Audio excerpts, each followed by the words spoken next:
So, ang Panginoon ay punong-puno ng biyaya sa ating mga buhay.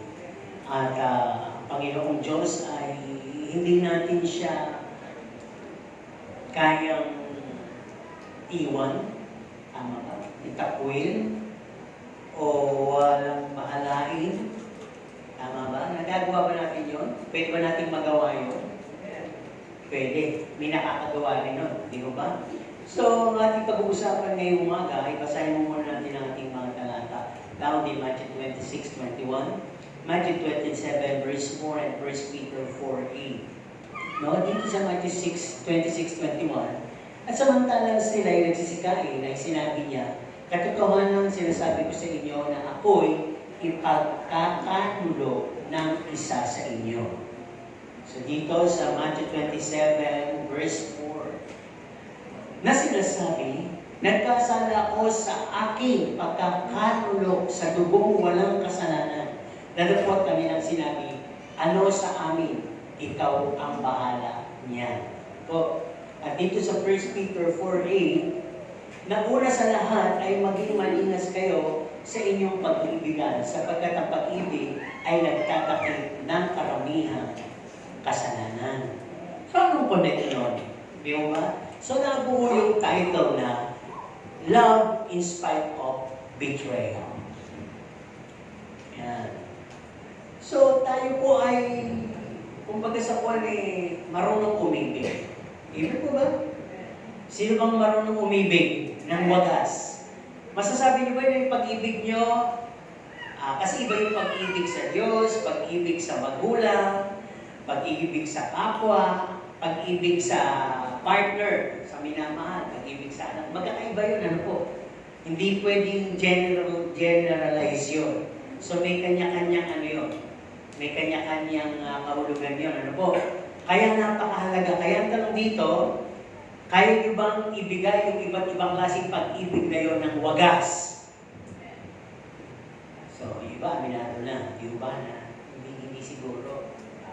Kaya, hindi ko na ibig mabuti ang aking magulang, hindi ko mabuti na ibig yung aking anak, hindi ko mabuti na ibig yung aking kapwa, hindi ko mabuti na ibig yung aking partner. Kaya, nagkaroon ng betrayal.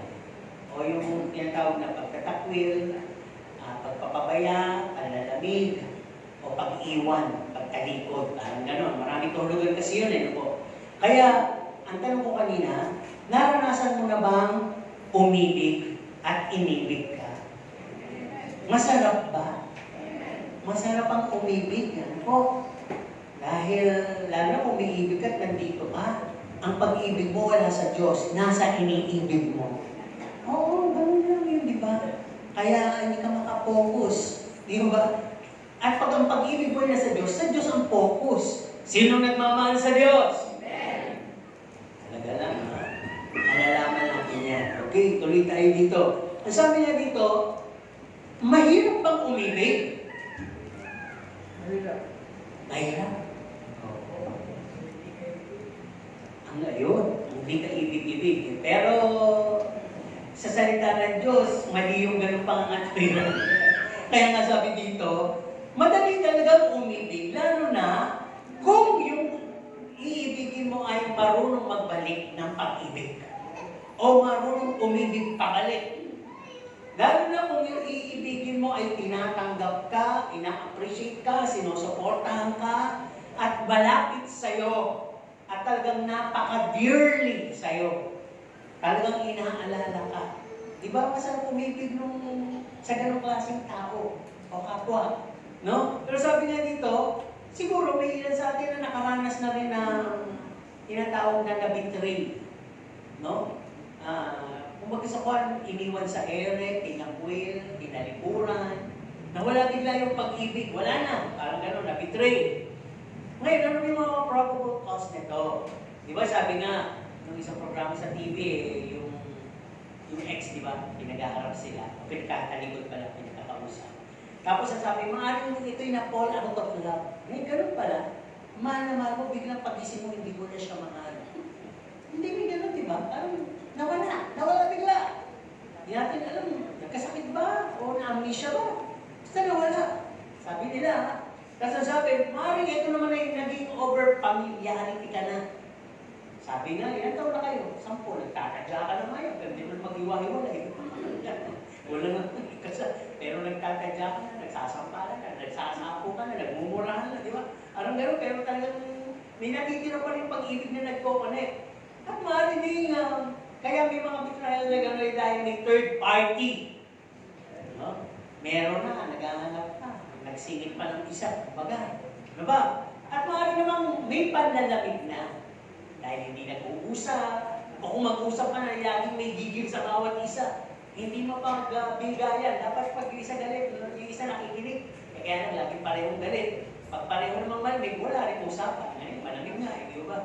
Kaya maaaring din naman, may mga false voter. Kaya nabitray yung isa't isa. Ay dahil minahal mo siya, dahil, sabi ng isang tagtang, minahal kita hindi dahil sa mayaman ka, minahal kita hindi dahil sa maganda ka, kundi minahal kita dahil kung sino ka.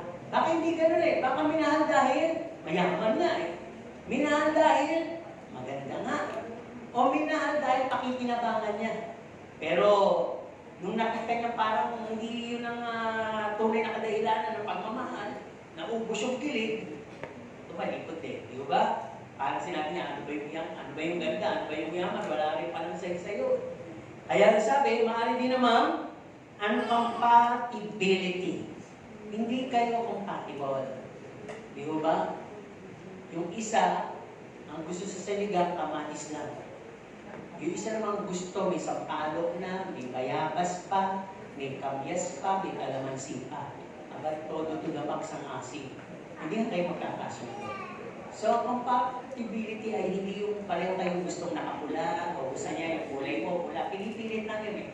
Ang compatibility ay nag-develop habang kayo ay nagkakakinanlan. Na isang araw yung ayaw mo na gusto niya, nagugustuhan mo na rin. Parang gano'n. Kasi syempre, mahal mo eh. Di ba? May mga nagsasabi, dati hindi ako kumakain ng gano'n. Nung naging asawa ko to, kumakain ako. Nakatuto akong kumain ng gano'n eh. Di ba? Meron naman, dati hindi ko gawin yun eh. Ngayon, gawin ko na rin eh. Dahil dito, naging compatible na kayo. Di ba? Naging, ano na kayo? Naging bagay na kayo. Ayun, naging ayos na kayo. Kaya, patuloy tayo. Sabi nga dito, lahat tayo ay, alam natin yung impact ng nabibitray. Bawa, ikaw ay, hindi na nga dumating doon sa nabitray ka. Ikaw ay pinagkaluno. Ikaw ay, sa lahat na ito ng relasyon, lalo-lalo na sa mga relasyon ng mag-partner. Ikaw ay pinalikuran, iniwan sa ere, at ikaw ay, kung bakit gusto ko yung impact, di ba para pang papasok ng overthinking? No, di ba pa? Ano ba bang kulang sa akin? Di ba? Ano ba ba? Bakit nangyari yun? Di ba? Meron na ba akong kapalit? May nagawa ba akong hindi maganda? May nasabi ba akong hindi maganda? No? Meron bang mga pagkukulang?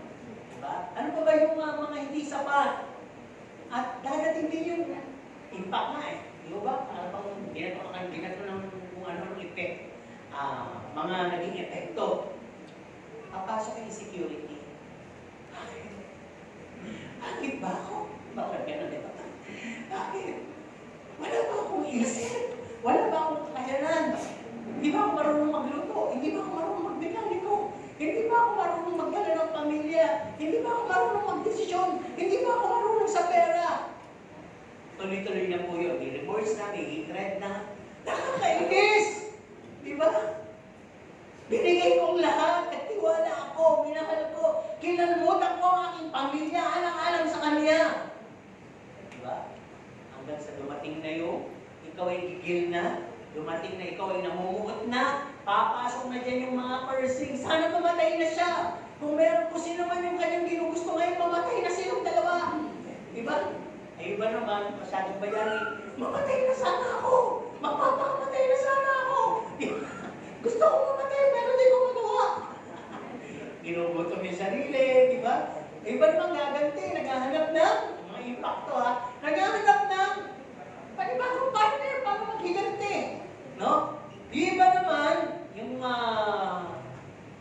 tinatawag na hardness. Naging naging matigas siya out of the lesson learned. Kaya parang sa kanya, lahat ng lalaki, ganon. Kahit saan tuloy naman natin. Wala. Kahit babae na yung amo ng babae, mahinhin na. Ang tingin niya sa lahat ng babae, haliparot, parang ganon. Ang tingin niya sa lahat ng lalaki, niloloko. Dahil kung saan naranasan. Ang impact yun, ha? Di ba? Kaya sabi nga dito, yung betrayal or being betrayed, itinakwil ka, tinalikuran ka, iniwan ka sa ere, hindi mo magandang pakiramdam yun. Tama po ba? Sino gusto makaranas mo? Wala. Naranasan nyo. Parang sa akin gusto nyo naranasan nyo. O, sino nakaranas nun? Masarap? Ay, hindi na. Okay, gusto nyo pa ulit matikman? Hindi na po. Diba? Kaya sa susunod dito, it's an experience sa karanasan na ayaw mong mangyari. Dahil maraming mababago sa buhay mo, sa tiwala mo, sa pananaw mo. At sa routine mo dahil nag-ibang lahat. Na-betray ka nga eh. No? So, ito yung isang kilos o desisyon na ayaw mong maranasan ng paulit-ulit. Pero kung ikaw ang gagawa, ayaw mo. Kung karapat-dapat ng gawin, pag hindi pa rin ginawa, bayani ka. Tunay kang nagmamahal. Binubugbog na ng asawa. Diba? Dalawang lakay na. Sapa sa katawan, pero pinagluluto pa rin niya. Diba? Talagang mahal. Mahal na mahal niya. Parang gano'n, hindi niya kaya i-betray, hindi niya kaya itakwil. Kaya masabi dito, pag ganito ang nangyari, o ito yung nangyayari sa lahat ng relasyon. Pwedeng sa mga anak, magulang, sa ano, di ba? Huwag yung sabihin hindi. Bakit ba tayo nakakabalita ng mga tinatapon nila yung kanilang inanak na bata? Takwil yun. Maaaring sabi, hindi ko naman ito gusto ko lang sarap, pinapuubo ka. Kahihiyan ka. Sinapit sa puno, tinapon ko saan, di ba? Natutuklasan lang. O maaaring namang, nung nagkaanak kayo, eto, meron akong na-share sa Dunkin' Donut eh. Hiningi niya ng prayer yung kanyang pamangkin. Sabi niya, quiz kasi hindi ako nagkapakilala. Quiz, pray mo nga yung aking pamangkin, oh. Iniwan niya ng asawa. Kawawan mo, 2 linggo pa lang nakakanganak. Kasi yung asawa may sakit. No? Ayaw niyang mag-suffer na magiging gastos lang daw yung asawa may sakit, yung kapatid ko sa kayong anak. So, bubagsakan niya na nga lang magiging inspirasyon ng nanay. Maganda yung bata, guwapo. Tapos, may video nga ako, nabura lang. Ganyan-ganyan pa nila, oh. May sakit nga yung nanay. Hindi ko alam kung saan basta may sakit din. Dito. Parang gano'n. Tapos, bigla na lang nangitim yung bata. Nagsuka siya lang. Dugo. Ikinadala na naman sa akin. Boys, prayers po. Sige, pray natin. Ako, wala ko sige sa Panginoon. Hinahanap ko nga yung tatay niya. Sabi ko gano'n. Talagang gusto kong singilin. Gusto kong namumuot ako. Sabi ko gano'n. After 3 days, napatanggap ko naman siya sa Panginoon. Sabi ko, kumayapa ka, hindi na kukuha sa kanya sa pag-liberty. Panalangin mo sa Panginoon, kung ikalooban ng Panginoon para sa kanya. 3 days na siya, na chat. Tapos, Boys, wala rin pamangkin ko. Ganit kami yung niya. Kinuha na siya ni Lord. Pero mas okay na yung kesa maghirap siya. So, pinakita ko na sa akin yung buro, nakadilat na ilagay sa lalagyan. Kaya sabi ko, tignan mo nga yan. Kawawa naman yung sitwasyon nung mag-ina, na kinawawa ng mama. Tapos, namatay pa yung sanggol na sana magiging inspirasyon na lang niya. Dalawang linggo naman niya nakasama. Nakagawa ng bata. Ang tapa, pero hindi akalain may sakit na rin palang-dala. Kaya nung nagluwad ng dugo, humina, walang makita niya halos na magbibigay, magdodonate ng dugo. Nahirap hanapan ng match yung dugo. Hanggang namatay yung bata. So gano'n, di ba? May mga betrayal. May mga bagay na, sabi nga masakit, lalong-lalo na kung yung magtatakwil sa'yo ay minsan nagpakita ng loyalty. Dala-dala yung bag mo, ayaw pa. Hindi ka matutog ang siko mo dahil mahuhuntok ka pa rin, maharang na siya. No? Malalagyan ka ng usok ng tambutso, hinaharangan niya talaga. Matatalsikan ka ng puti, humaharang talaga siya. kumain ka, para kang matanda, no? Para kang may kapansana sa sobrang alalay na ginagawa sa'yo. At kumakain ka naman, sinusubukan ka pa talaga. Iinumin na lang na pinapainom pa sa'yo. Di ba yung masakit, tas biglang isang araw, iniwan ka. Yung sweetness biglang naging bitterness. Kaya sabi, mas masakit at it is much regretful kung ibinigay mong lahat pati dignidad mo. Nagtiwala ka. Tapos bigla siyang nawala. Ginost ka. Di ba? Uso na yung mga word na ganyan eh. Buhay pa, nagmumulto na. Di ba? Kaya sabi nga gano'n, gamitin natin natin isip. May mga word na betrayal, may mga ganyan na pwedeng mangyayari pa ulit-ulit. At sabi, it is painful. Lalo-lalo na kung nakita mo yung ipinagpalit ka. Yung pala ang dahilan, kaya ka iniwan.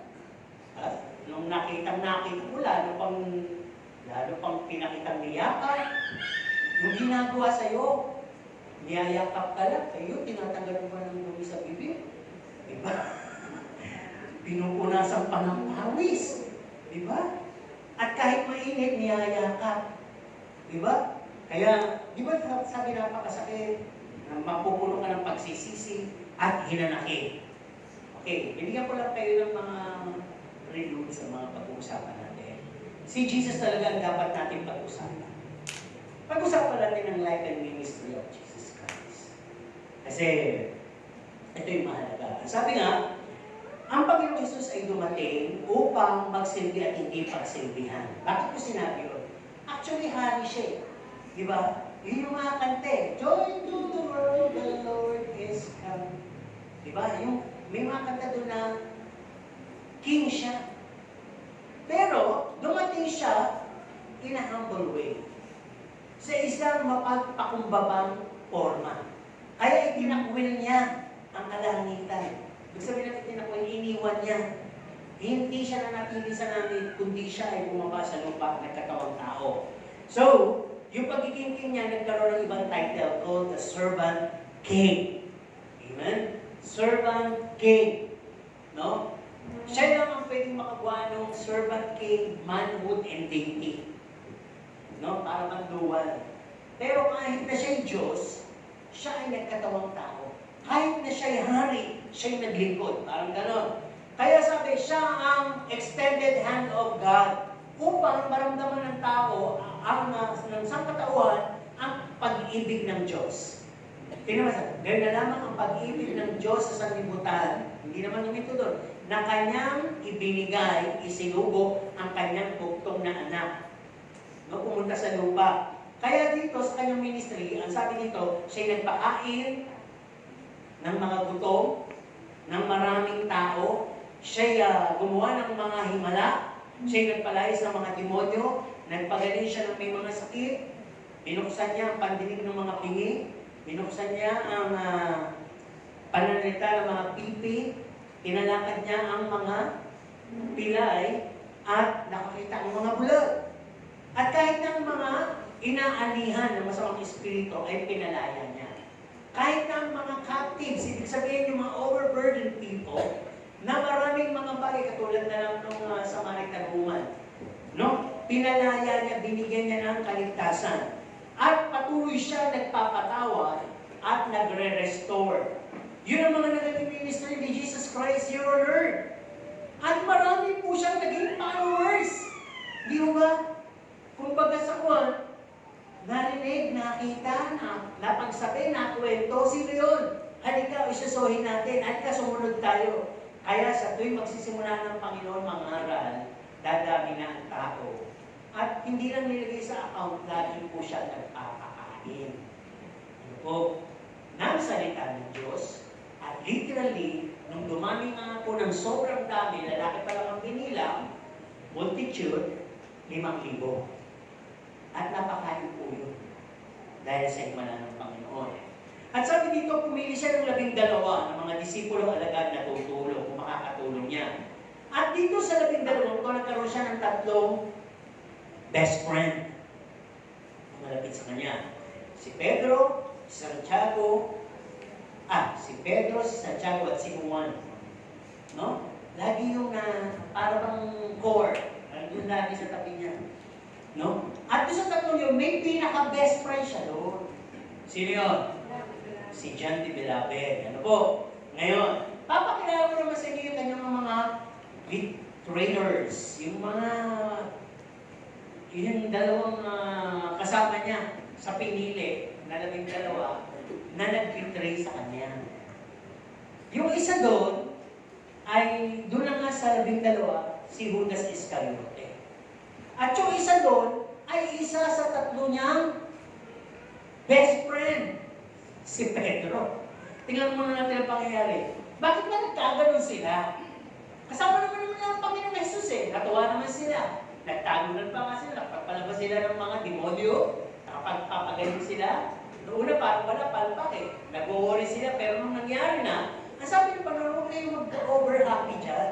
O over saya. Kaya nangyari yan kasi legit na. Ang inyong pangalan ay natatala na nakasulat na sa aklat ng buhay. Kaya kung pagsawan, dahil doon, napagkatiwalaan kayo ng kapangyarihan. No? Kaya kasama niya ng Panginoon Jesus. Ngayon, itong si Judas, dahil na papakinggan niya yung pag-ahari ni Kristo, ang kanyang mentality ay sekular. Hindi spiritual. Sekular na mentality. Na para bang, kung may politiko ngayon, gutom na gutom siya sa kapangyarihan. At para bang talagang ginangaan naman niya ang Panginoon, kaya siya sumunod Sabi niya, siguro, eto na. Ang magiging pagbabago ng aking karir, ng aking buhay, ng aking estado, dahil may influensya siya, may himala siya, may kapangyarihan siya, may looks, may dating, parang lalo na hindi yung physical looks may dating, kaya nga ipon ng crowd. So dito, pumasok sa kanya yung tinatawag na mga motibo. At alam po ba ninyo, si Judas Iscariote ay meron siyang monitorial motive. May pagka-selfishness siya. Parang sabi nga ng ibang scholar, siya yung parang sekretarya. Sekretaryo doon sa mga disipulo. Parang medyo mahawak ng mga pera. Mahilig siya sa pera. So, parang iniisis niya lagi sa Panginoong Jesus, kailan mangyayari itong paghahari mo? No? Para ba yung meron siyang political agenda, yung earthly reign ng Panginoon. Parang gusto niya mangyayari na yun. No? Parang gusto niya maging, kung sa panahon natin ngayon, maging senador. Gano'n. Congressman, senador. Medyo malapit na sa pagkirakan ng umuno.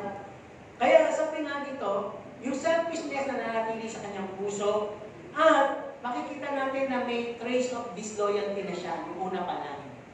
Marami na siyang kontra, katulad ng binuhos ni Maria Magdalena yung papa ko sa paan ng Panginoong Jesus, at pinunas na gano'n, parang may panghinayang siya. Hindi niya inisip na, Panginoon namin ito kasama namin ito pero sabi niya, bakit ibinuhos? Mas maganda siguro kung binenta na lang yan at ipinamudmod sa mahihila. Di ba yung pinagbentahan? Kaya gusto niya, may pupit din siya dun. Kaya ganun yung mga isip niya. Ano po? At obviously marami siyang mga suggestions siguro na hindi na tinala dahil wala naman din kahuluan. Kaya marami din siyang frustrations. Kaya umabot siya sa punto na sawa na ako, ayoko nang maniwala. At dahil mahilig siya sa pera, parang nakabalita siya na, o nagkaroon siya ng idea na pwede ko pala ito kaperahan. Pwede ko pala ito pagkakitaan. Kaya itatatwa ko ito, ibibitray ko ito, at ibebenta ko. No? Parang lang siguro hindi niya alam na paano nakakulong, gano'n. Kaya, inausap niya yung mga Paraselyo. Sige, sasabihin ko sa inyo kung sino. Kasi hindi naman masyadong kilala ng mga Paraselyo si Jesus dahil ang kanyang dami kay katulad din naman ng mga commoners na nung 12. Kaya sabi niya, para makilala niyo siya, hahalikan mo siya. At kung sino natin hahalikan, yun ang dadakpin niyo. Kaya, ibinenta niya ang Panginoon sa 30 pieces of silver. No? Kaya napakalaking kayamanan yun, panahon na yun. Di ba? Kaya, ayun, ito muna na ito. Pero yung isang mas matindi, si Pedro. No? Si Pedro kasi ito sinasabi ko kanina, nagpapakita ng loyalty ng una. Lagi siyang on guard sa Panginoon. Di ba? Para pang lagi niyang, meron siya pagpapaimbabaw. Ako, Panginoon, yung mga yan, duwag yan. Tatakbo yan. Mga yan, yung labang isa na yan. Pero ako, at tatanggol kita. Di ba? May mga ganun siyang kayabangan, ano? He plays the protector of Jesus, self-praise and claim. Matapang kasi siya talaga eh. No? Puno siya ng katapangan. Di ba nung dadakipin naman talaga ang Panginoon eh, pinagtanggol niya. Kaya nakapyas yung tenga ng isang kawan eh, di ba? Kaya sabi, he even joined. Itong pinakamasakit dito eh. Nasabi ng Panginoon, mangyayari na ako'y kukunin sa inyo. Pero bago mangyari yun, magsalo-salo tayo. Para hindi nyo makalimutan at maalala nyo ako. Ito yung tinapay na nagsisiguro sa aking katawan. At ito naman yung inumin. Katas ng ubas na nagsisiguro sa aking banal na dugo. Gawin niyo ito sa pag-ala-ala sa akin. Partake. Yung hindi makikiisa at hindi karapat-dapat, lumabas na. Alam mo, si Judas lumabas na eh. Sinagawa niya na, overkill na rin siya eh. Sinagawa niya na yung pagsusumbong. Kapag kahalin mo sa panusamagitan ng, ito na, sige, bigyan ko ng 30 pieces of silver, mamaya natin sasagawa. Ngayon si Pedro, meron na naman siyang sinabi eh. Pero sinabi sa kanya ng Panginoon, alam mo Pedro, sasabihin ko sa'yo, bago tumila ako ng manok, 3 beses ko kung ipagkakalunok. Diba? Pero hindi siya naantik doon. Kumuha pa rin siya. So, nangyari yun? Noong nakuha ng Panginoon, siyempre nagkakagulong bigla. Diba? Yun na yung eksena na ano niya pa yung tenga. Nung kinuha na nga ang Panginoon, sisilip-silip siyang gano'n. Eh, may nakakita sa kanya, eto si Pedro! Di ba kasama kanila? Ay, hindi ko kailan yun. No? Di ba isa ka sa ano? Lagi nakikita eh. Di ba isa ka sa kanila? Hindi ko kilala yung mga yan. Napagkakamala niya siguro ko. Talagang 3 beses niyang pinagkaluno. At pagkakaluno niya, ano, biglang tumulog. Paano yung pagkakatulog? Ano ba talaga? Tiktalan ko, kukuroko. Whatever it is, kumpirmado, tumilaok yung manok. Di ba? Tumilaok. At sigurado kailang yun. Ang lakas, nahalinig niyang bigla. Na-confirm! Di ba? Kaya pag titignan po natin, ang daming betrayal ng Panginoon. Mga betrayers, traitor, ano. Yung mga nag-welcome sa kanya ng mga Hudyo, Hosanna, Hosanna, Hosanna to the King. Mga ganun sila, di ba? Abay, sumisigaw na ng ano? Ipako yan sa krus! Di ba? Ipako yan sa krus. Kaya kung titignan po natin, pag-usapan na natin yung title, His Love in Spite of Betrayal. Ang Panginoon ba natin? Nagbago ba siya? Yung pag-ibig ba niya, sinabi niya, ganito lang pala makapala ako sa mga taong to. Ayoko ng tukding. Hindi ko nasusundin yung hula o yung pinagawa sa akin. Alam po ninyo, yung pag-ibig, napakarami pong representasyon doon sa aksyon ng Panginoon. Una doon, hindi siya nagsalita at hindi niya dinipensa ng kanyang sarili. Kaya inalin tulad siya sa isa tupa na dadali na sa katayan na hindi nagre-reklamo. Umiiyak na. Di ba? Kaya sabi, he doesn't speak and defend himself, even they keep mocking and insulting him. Minamak siya. Iniinsulto siya, sinasapok siya. Nilagyan siya ng koronang tinig. Pinagsasalitaan siya ng below the belt. No? Pinapersecute siya lahat. Pinagbibintangan siya ng kung ano-ano. But he doesn't retaliate. Hindi siya lumaban, hindi siya bumigay, hindi siya nagwala, at hindi niya sinabing, tama na! Babalik ka lang ako sa langit! Wala ganun. Iniis po niyang lahat. Yung betrayal, yung sakit ng gano'n, at ito, yung tinatawag na love. he prayed to the Father to forgive them. At hindi nila alam yung ginagawa nila. Di ba? At pinakita pa rin dito sa isang magnanakaw. Di ba? Sabi ng isang magnanakaw kung talagang Diyos ka, huwag mo nang patagalin.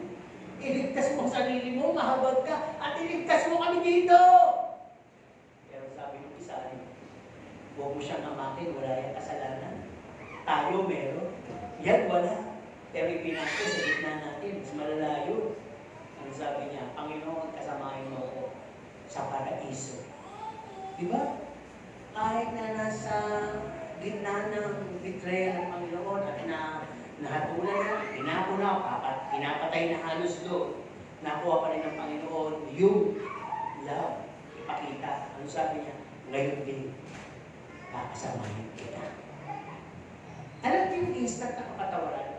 Kuya, apply natin doon sa tao nag-betray sa atin na, kaya mo ba ibigay instantly? Tatawarin kita. Di ba? Ang hirap, di ba? Isipin yung ginawa sa'yo. Kasi nga, lagi natin iniisip yung ginawa sa atin. Hanggang iniisip natin yun, di ba kung titingnan natin? Pero mamaya, may paliwanag tayo doon. So up to now, nasa langit ng Panginoon, but still, men in the world, people, I'm talking, men in the world still betrays Him. Marami pa rin, lalo na sa sekular, at kahit ng mga Kristiyano, ang tinatatuwa ang ating Panginoon. Pero alam niyo, ang good news, kahit gano'n, mahal pa rin tayo ng Panginoon. Nagpapaulan, hindi pa niya ginugunaw talaga totally ang mundo, hindi pa siya dumadating. Dahil mahal niya ang sangkatauhan. Gusto niya mahaligtas. Diba? Titignan po natin, ang mundo hinahanap pleasure. No? Ang mga Kristiyano, sumasamba, pero puso malayo sa Diyos. Sumasamba lang, literally, pero puso wala sa Diyos. Diba? Ano ng Panginoon yun? Sinabi rin niya yun eh. At pinagpapalit ng tao, mga sekular, ang kanyang kaloratian sa mga Diyos-Diyosan o mga ginawa. Ayun sabi, mas sinamba ang ginawa kaysa sa gumawa. Ako nyo? Sinamba yung ginawa, pero yung gumawa sa kanila, hindi sinamba. Yung ginawa nila, ang kanila, sinamba. Pinagtan nila yung kaloratian ng Diyos sa mga bagay na kamangmangan. Betrayal po yan. At ang sabi dito, their loyalty is not defined. Mga Kristiyano rin. Ang loyalty natin sa Panginoon hindi talaga defined. Baka loyal lang tayo pag pinagpapaalan tayo. Loyal lang tayo pag kaya ng i-capacitate ng ating isip, ng ating puso, ng ating damdamin, yung mga kinocommit natin mga services, hayo, o mga gawain ng Panginoon. Pero pag hindi natin ayoko sumama. Hindi ako pa-participate, hindi ako para dyan. Kayo. Parang gano'n. No? Pag ganyan pinapakita natin, may option tayo, at yung loyalty natin ay madali lang ibenta, form of betrayal yun. Lalo na kung puno-puno ka ng pananampalataya, hahainan ka talaga ng tanong. At hamon ng mga kapwa mo na mahihina. Pupunta ka doon. Ba't pupunta ka doon? Kailangan ka ba doon? Pupunta ka doon. Marami na sila doon. Mga gano'n, di ba? Dadalo ko pa ba? Wala naman. Hindi ka naman pinagpapala ng Panginoon. Dadalo ka pa ba? Kaya mo na lang sila. Yung mga pinagpapala ngayon. Sila na lang. Ito, hindi ka naman pinagpapala. May mga talaga sila naman. Tignan mo ang sitwasyon mo. Magpapatuloy ka pa ba sa Panginoon? Talagang ibinibigay yung pressure na yun para makapakita. Kung sa mga sitwasyon na yun, ibibitray mo ba ang Panginoon? Kaya dito po, kahit si Pablo, nung nakita niyang Panginoon, the first, kayamanan ng kanyang buhay with a great price. Nasabi niya tuloy na, kahit ang manilikha ko ang pumatay sa akin, maglilingkod ako sa kanya. Di ba over na yun? Hindi niya, ibig sabihin, hindi ko kayang i-betray. And the title, Doulos. Ang ibig sabihin kasi ng Doulos, kung ikaw ay alipin, nagsisilbi ka sa akin dahil nagbabayad ka sa mga utang ng pamilya mo, after 7 years, papakawalan kita, malaya ka na, sige na. Kailangan pa rin maglingkod ng another 7 years, 14 years. Sige na, pinalalaya na kita. ka. Pero pagka nag-decide, yung servant na yun na hindi, mahal ko na kayo, kahit hindi nyo na ako swerduhan, dito ako maglilingkod sa inyo. Kung tatanggapin nyo ako, parang gano'n si Pablo. Kaya nagkaroon siya ng titulo, dulos. Ibig sabihin, love slave. Alipin mahal ng may amo, ng amo niya. Na hindi ka na magsisilbi dahil sa salary, kundi magsisilbi ka dahil mahal mo yung amo mo. Ganun ang nangyari kay Pablo. Nung makita ko ang Panginoon, yung mga ginawa ng Panginoon sa buhay ko, kahit na ang daming mga pagsubok, may shipwreck, may mga biting of the snake, may mga bugpo, may kaguto, may mga persecution. Siguro naalala yun. Ginawa ko rin naman kasi dati ko, salbahe nga ako eh. Siguro nakakarma ako. Di ba? Mga Kristiyano pa ngayon mahabol sa akin, naghahat sa akin. Pero sabi niya, kahit saan ako mapunta, para pagkakambal mo na kamalasan. Pero lagi lang sinasabi ni Pablo, hindi niya kayang ibitray ang Panginoon dahil sa mga naranasan niya. Kahit mahina ako, malakas ka. Magagawa ko, lalakas ako dahil ikaw nagpapalakas sa akin. Hanggang kaya yung mga nasabi niya yun sa mga naranasan niya. Nasabi niya, basta ako, pag ako nabuhay, ni Kristo na lang ako. Pag namatay ako, pakinabang na yun. Di ba? Kaya yun si Pablo, hindi niya na-ibitray talaga ang Panginoon. Talagang pinaglandakan niya na ang kanyang buhay na binubuhay ay ang buhay na binigay na ng Panginoon sa amin. Kaya nga natakwil niya yung sarili niya. Hindi ko niya binitray niya yung kanyang sarili. Kung meron tayong itatakwil, hindi siguro yung partner, hindi yung magulang, hindi yung kapatid, yung sarili natin itakwil natin. Takwil natin yung kataasan, takwil natin yung kampungan, takwil natin yung pride. At pag natakwil natin yun, doon lang tayo pwede sakupin ng Panginoon. Yung malaking ako, itakwil natin yun. Maging ubus tayo. Para si Jesus Christ, naging kalawalati siya ng kanyang ama dahil tinakwil yung langit, iniwan niya para sa isang misyon. Di ba kahit masakit, kaya nga atawang lupa, ano sabi niya, kung maaari lang, itong pagsubok na to, itong sarong to, lumipas na. May anak ng Diyos yun na nanalangin sa bundok ng Getsemani. Ang pumapatak na luha, dugo, ang pawis, dugo. Bakit? Sabi nung mga medical tawag dito, yung mga ano namin sa Bible school, ay yun daw ay dahil sa sobrang pressure, takot, pangamba, panginginig, na hindi niya alam yung, na kasi alam niya yung sasapitin niya. Di ba? Nung bata kami, pero hindi ko masyado napagtuunan eh. Yung isisinya electrica na yung mga rapists, may Martin Delariva. Diba? Ano yung papangalan mo? Marian. Maggie. Maggie Delariva, di ba? Tatlo yun, mayayaman, di ba? Talagang nilapastangan nila yung babae yun. Maganda, di ba? Ayun. Kaya yun, hindi na nag-asawa, di ba? Pero alam niyo, nung hatulan na yung tatlong mayayaman na yun, nag-agaw, papakasalan siya. Pero matindi yung order, televised, di ba? Hindi, sila electrica.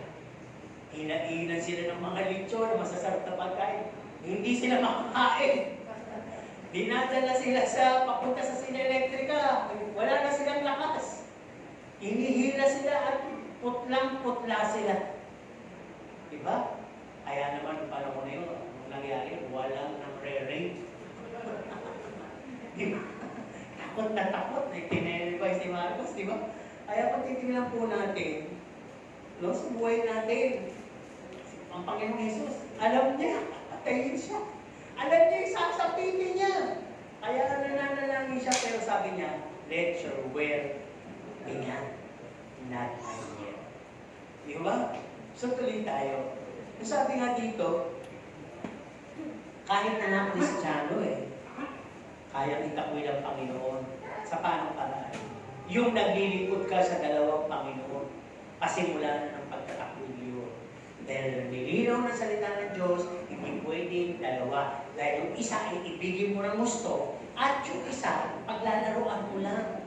O, ang sabi talaga sa Bible, kamumutan mo yung isa Yung isa talagang tatangkilitin mo. Siguro kung 2 masters at pinili mong Panginoon, ang hihingin mo yung sanlibutan.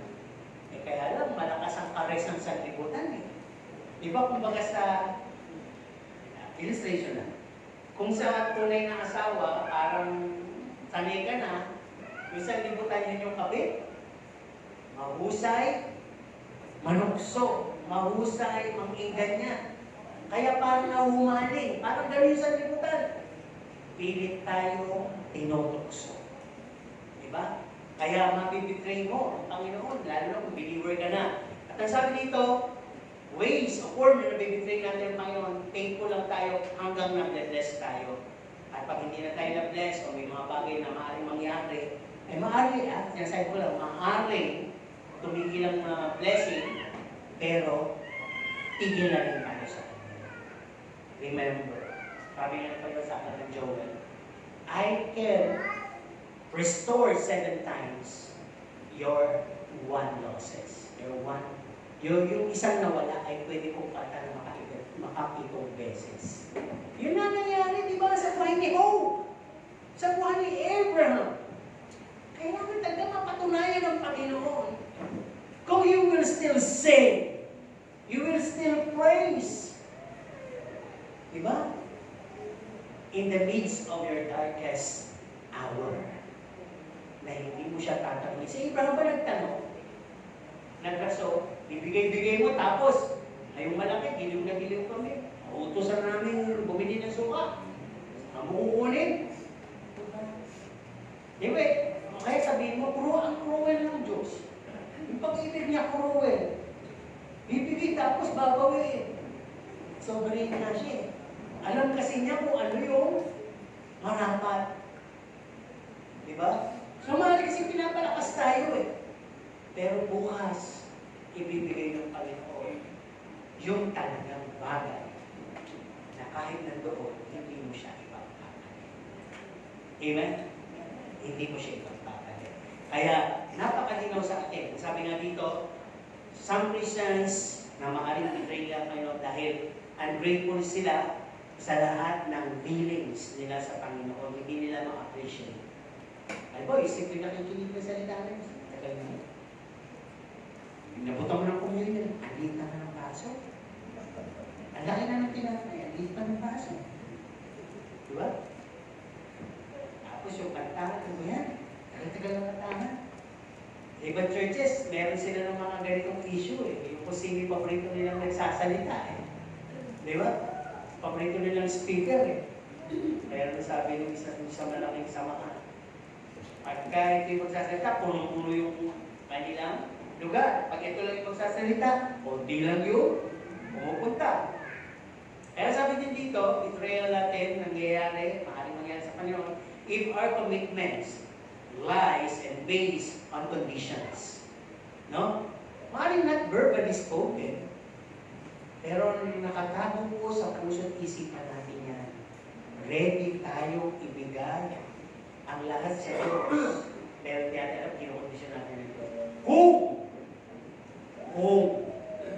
Pero kung hindi na ibigay yung kung! Paano kung hindi ko kaya ibigay? Eh, di ba ba ito eh? Di ba? Ganyan yung most Christians eh. At ang pinaka-display na nabibetray natin ng Panginoon o forma ay yung disobedience tayo. Self-willed tayo. May kanya-kanya tayong paraan. Form of betrayal po yun. Papunta na po tayo doon. Hindi mo man, kasi pwede sinasabi mong, Lord, I love you, pero kabig ng dibdib mo. Hindi talaga. Pwede ka na. Kaya tignan natin. Kunin natin yung pinaka-juice ng love. Love covers a multitude of sin. Sabihin nga natin, tinatakpan ng pag-ibig ang sangdamukan na kasalanan. Sabihin natin. Sangdamukan talaga. Okay. Ang ibig lang sabihin yung pag-ibig kasi, love knows no boundaries. Love knows no limit. Walang boundary yan. Pag sinabing walang boundary, diyan kayo mga negro, dito kami mga kanon. Walang ganun. Lahat tayo dito, kahit magkakaiba, lahat tayo dito. Wala ding limit. Ay, ubus na, hanggang dito na lang. Eh, para sa lahat to. Parang gano'n, no? Kaya sabi, love protects and believe all things. Di ba ganito yan? Minsan yung positidor tayo dahil sa pag-ibig natin. Pinaniniwala kami sa unang anak mo sinungaling. Di ba? Di ba? Yun. Love forgives and accepts. O, ito yung nangyari. nangyari sa prodigal son? Wala nang tanong.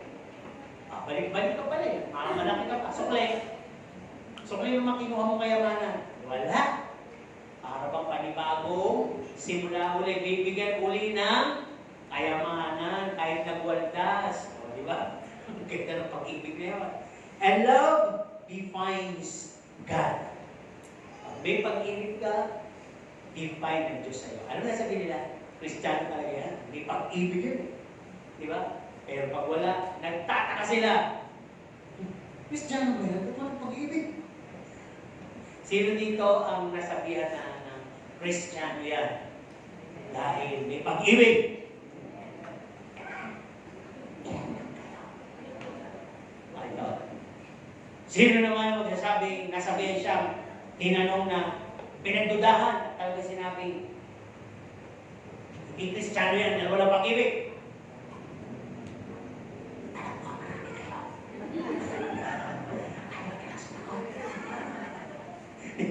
Alam mo marami yan. Kaya nga tayo patuloy dito. Binibigyan ng Panginoon ng mensahe. Ano po? O ito love conquers a multitude of sin. Alam po ba yung istorya ni Joseph the Dreamer? Marami bang kasalanan yung kapatid niya sa kanya? Sige nga, ano yung unang mga kasalanan? Inggit. Naiinggit. Ano pa? Nambubuli sila. Binubuli nila si Joseph. Ano ba? Teka, ang bilis ng kwento Bago binenta, tinutok sa siguro. Ano ba? Ginuguto. Siyempre, hindi naman siya matanda Ngayon, pinag-uusapan nila. Pinagplanuhan nila. Eto na, umaksyon na sila. Hinulog nila sa balon. Ang gusto nga nilang patayin. Patayin natin. Lumutin na natin yan. Mukhang palaka naman yan eh. Pero talaga, hindi na lang sinabi sa Bible yun. Diba? What? Benta na lang natin. At kakitaan kaya natin yan. Benta natin kasi makahalata yan. Aamuyan dyan. O baka makatalong pa yan. Benta na lang natin. Kaya nagpag sila ng mga traders. At binenta nila. Ano gagawin natin sa gawin?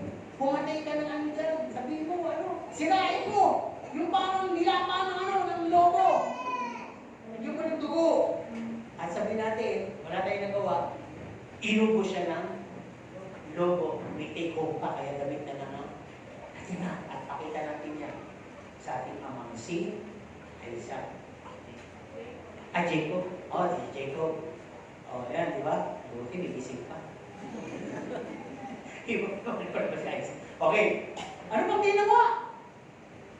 Ginawa nila lang kasi ng malingang kwento at totally kinalimutan natin.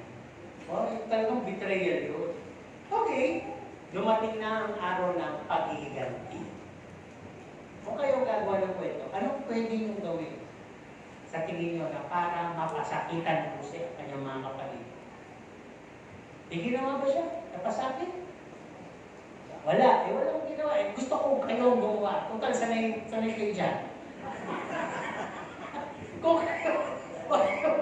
Kung sakasakali, sakali lang. Baka lang. Parang may idea, di ba? I-twist natin kunyari yung kwento. Kunyari yun naman. Ano pwede nyo gawin? Binibigyan na kayo pagkakataon, araw na ng paghihiganti. Bukas, luluhod ang mga tala. Ano gagawin nyo? Tagutom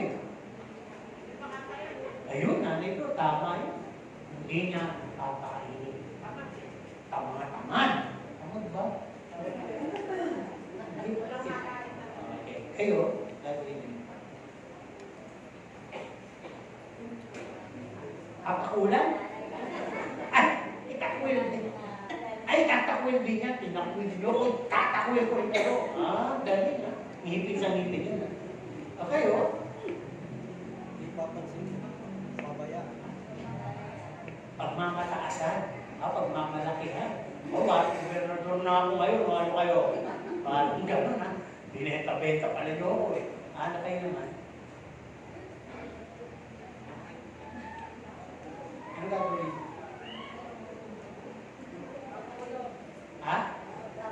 Sisingilin. hahatulan at ipakukulong. Ipakukulong. Tama naman. Diba? Pero ngayon nga yung ating mga pamamaraan. Pero bago tayo magturo sa ginawa ni Jose, sapat na ba yung ginawa ng kanyang kapatid? Hindi lang yun ang nag-betray sa kanya. Binitray din siya ng kanyang amo si Potiphar. Dahil mahal ni Potiphar, si Mrs. Potiphar, naniwala na itong hinalagaan mo na to, na pinalaki ko katawan, pinagawa ko mo, gusto ako rapin. Which hindi naman. Tinukso niya kasi nagawa ko na. Eh ayaw katulad niya siya dahil may takot sa Diyos. Binaligtad ang storya. Siyempre, hindi naman naniniwala. Sa boy mo, sa houseboy mo, o sa asawa mo? O, sa asawa. Tapos nakulong ang tagal. May natulungan. Di ba? Alam mo rin na-betray siya noon. Yung cupbearer ng hari na nangyayari, di ba? Anong nangyari? Nakabalik, pero sabi alalahan mo, naalala ba? Yun. So, long story short, balik na tayo dito. Si Jose ngayon ay nakita niya kayo mga kapatid.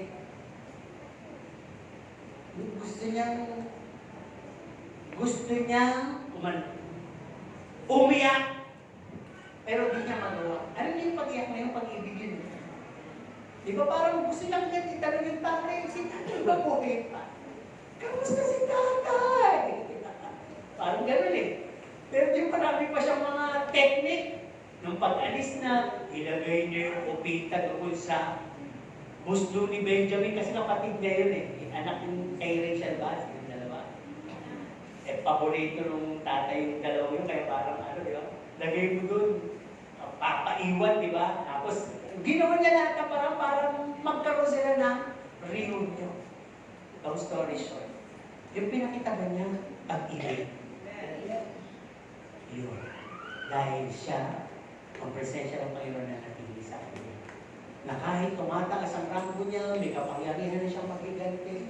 Ito yung sinasabing, love in spite of betrayal. Diba? Ito sabi nga mo dito, love covers a multitude of sin. No? Ang ginawa niya, nag-set siya ng banquet o parang fiesta, pagkain, tinanggap niya sila at binigyan pa ng mga titiran. Alam niyo yung masasamang isip na gumawa ng mga kalungan sa kanya. Nag-iisip pa rin ng masama. Ano sabi? Naku, baka lang ipapatay tayo niya, ipakulong tayo, parusahan tayo niya. Tignan niyo yung mga pasimula nilang gawa, yung pa rin ang dala nila sa kanilang kaisipan. Nakinalimutan na nga ni Jose, di ba? Pero alam ba niyo, nag-mention pa ba si Jose na, ano ka pa ng mukha niyo? Yung lugi pa ako sa balon eh. Tapos, binenta-benta niyo pa ako.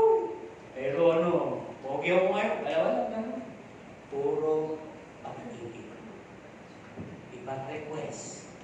Dahil niyo yung mga natin dito. Gusto ko siyang makita. Di ba?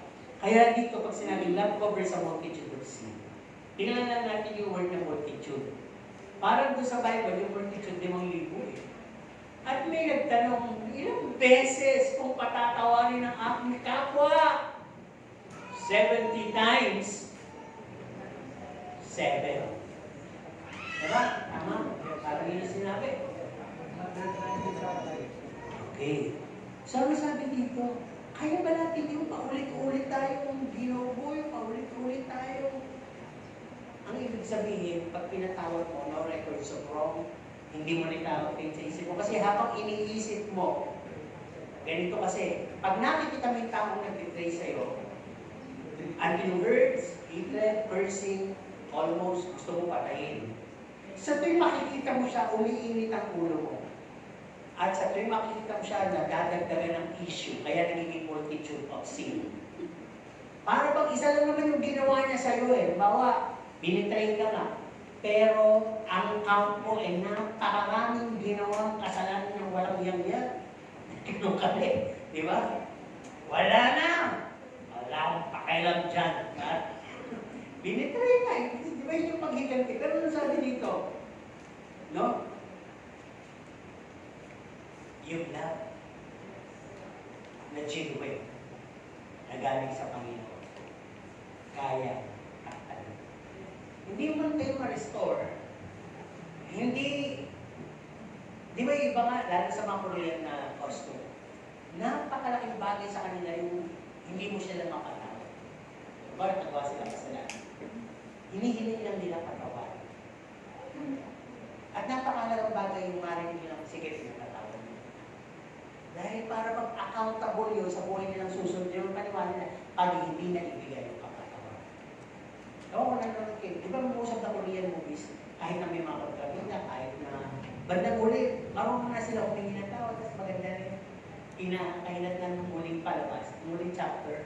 Para kung may lesson ka talaga makukuha, hindi na end up dun sa may nagpatayan talaga, wala na. Kasi tayo parang nandun tayo bilang Pilipino na, buti nga naman ito, pagkabilang to. Yan ang bagay sa'yo. Diba? Tapos na yung kwento, ilang taon na naghihiganti pa yung puso sa kwento. Diba? Nakakatay na yung mga nagkapagtabigan. Buti nga, nakakatay na, wala na pagtabi ng mga lalabasan. May pag-ganoon, natalo na kayo ng kasalanan. Hindi kailangan gano'n. Kailangan hindi inaalagaan ng kasalanan, hindi pinapansin ng kasalanan. Mag-focus tayo doon sa tao. Mahabag pa nga tayo. Dahil gano'n ang ginawa ng Panginoon sa atin. Ulit-ulit tayo natutulang sa Panginoon. Pero pag-ibig pa rin ang ibinibigay sa atin ng Panginoon. Amen po ba? Kaya kung may mga issues tayo sa buhay, tungkol sa mga nag-betray sa atin, anong forma ng relasyon, magulang ba yun? Kapatid ba yun? Kamag-anak ba yun? Anak ba yun? O asawa ba yun? Boyfriend ba yun? Girlfriend pa lang yun? Ano mga karelasyon? Hindi yan kailangan na daling ka pababa o hilahin ko pa para sumama ka na sumama. Kaya mo yan gabihin kung may tunay ka pag-ibig. Tatakpan yan yung mga masasamang bagay na napakita niya sila. Hindi ka na-apektado. Di man kayo magkabalikan, di man kayo. Wala. Kung makikita mo siya, nakakapag ka pa na, ipapanalangin mo ka. At yun ang gusto ng Panginoon. Dahil kung Panginoon hindi ay tumigil na, dadating na siya. Hindi niya nabigyan ng pag-asa yung mga pwede pa. Pero alam ba ninyo, kung meron tayong laging pagre-rate sa bawat segundo may namamatay. Bawat segundo may naliligtas. Ito po yun, dahil bawat segundo, kung hindi tayo guilty, may mga Kristiyano na sosobli. Ito po yun. Kaya gumawa tayo ng part natin. Pag may makakatabi tayo, may makakausap. Actually, dalawa yung nakausap ko doon eh. Tumanggap sila.